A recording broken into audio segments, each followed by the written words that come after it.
আলবানী রহমতুল্লাহ হাদিসটিকে সহিহ বলেছেন।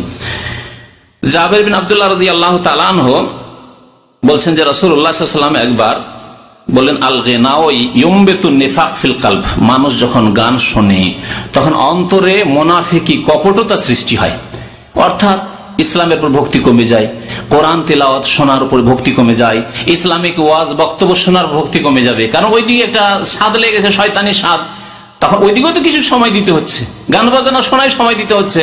গান বাজনা শোনায় যখন সময় দেওয়া অভ্যস্ত হয়ে যাবে, তখন আপনি এত সময় করতে পারবেন, তখন না আজকে এই কোরআনটা শুনলাম না, আজকে শুনলাম না, আজকে বক্তব্য শুনলাম না, যেটা আপনার হয়তো ভালো জিনিস শোনার একটা অভ্যাস ছিল, সেটা ধীরে ধীরে সরে যাবে। আর অন্তরে তখন কোরআন এবং দ্বীনের কথা শোনায় ঘৃণা জন্মে যাবে, নেফাক অকপটতা তৈরি হবে। কেমন ভাবে? কামায়াম ইউমবেতুল মাউজারা, যেমন বৃষ্টি বর্ষণ হলে গাছপালা জন্মাতে শুরু করে, বীজ মাটিতে চাপা পড়ে আছে, বৃষ্টি বর্ষণ হলে গজাতে শুরু হয়।